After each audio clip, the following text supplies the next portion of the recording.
Big boss ഹോട്ടലിൽ വന്നിരിക്കുന്ന ഗസ്റ്റിനെ maximum സന്തോഷിപ്പിച്ച് treat ചെയ്തു വിടുക എന്നുള്ളതാണ് അവിടുത്തെ മാനേജ്മെന്റിന്റെയും എല്ലാവരുടെയും ചുമതല. എന്നാൽ ഗസ്റ്റ് ഇപ്പോൾ പ്രധാനമായ കംപ്ലൈന്റുമായി വന്നിരിക്കുന്നു. അതിന്റെ പ്രൊമോ അല്പനിമിഷങ്ങൾക്ക് മുമ്പ് ഏഷ്യാനെറ്റ് പുറത്തുവിട്ടു. ഗസ്റ്റ് നിങ്ങളെക്കുറിച്ച് ഞങ്ങളോട് പരാതി പറഞ്ഞിരിക്കുന്നു, നിങ്ങൾ ബഹളമുണ്ടാക്കുന്നു എന്നാണ് പറഞ്ഞിരിക്കുന്ന പരാതി. അത് എന്റർടൈൻമെന്റ് ടീമിനെ കുറിച്ച് ഹോട്ടൽ മാനേജ്മെന്റ് ആണ് പറയുന്നത്. അവിടെ തുടർന്ന് പരസ്പരം വാക്ക് തർക്കത്തിലേക്ക് പോവുകയാണ് എന്റർടൈൻമെന്റ് ടീമും ഹോട്ടൽ മാനേജ്മെന്റും തമ്മിൽ. അവിടെ അഭിഷേകും നോറയും ഒക്കെ ഭയങ്കരമായിട്ട് ശബ്ദമുയർത്തുന്നു. അതിന് തക്കവണ്ണം തന്നെ നന്ദനയും നമ്മുടെ സായിയും ശബ്ദമുയർത്തി സംസാരിക്കുന്നു. ഭയങ്കര ബഹളം നടക്കുന്നുണ്ട്. ഈ ബഹളമെല്ലാം കണ്ടുകൊണ്ട് ചിരിച്ചുകൊണ്ട് ഏറ്റവും പുറകിൽ മാറി ഇങ്ങനെ ഗസ്റ്റ് നിൽക്കുകയാണ്. ഗസ്റ്റിന്റെ പുറകിൽ ജാസ്മിൻ ഒക്കെ നിൽക്കുന്നത് കാണാൻ സാധിക്കുന്നുണ്ട്.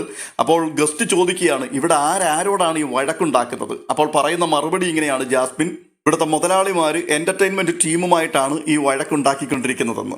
തുടർന്ന് ഋഷിയുടെ ശബ്ദമാണ് കേൾക്കുന്നത്. നിന്നെപ്പോലെ എനിക്കിവിടെ ഫേക്കായിട്ട് അഭിനയിക്കേണ്ട കാര്യമില്ലടി അപ്സര എന്ന് ഋഷി വിളിച്ചു പറയുന്നു. നീ നോറയ്ക്കിട്ട് വെക്കുന്നെങ്കിൽ നോറയ്ക്കിട്ട് വെച്ചോ, അല്ലാതെ എനിക്കിട്ടല്ല ഉണ്ടാക്കേണ്ടത് എന്ന് പറഞ്ഞുകൊണ്ട് ഋഷി ടേബിളിൽ ആഞ്ഞടിക്കുന്നിടത്താണ് ഈ പ്രമോ അവസാനിക്കുന്നത്. എന്തായാലും ഗസ്റ്റിന്റെ മുൻപിൽ വെച്ച് വളരെ കലാപകലുഷിതമായ ഒരു അന്തരീക്ഷത്തിലേക്കാണ് ബിഗ് ബോസ് ഹോട്ടൽ പോയിക്കൊണ്ടിരിക്കുന്നത്.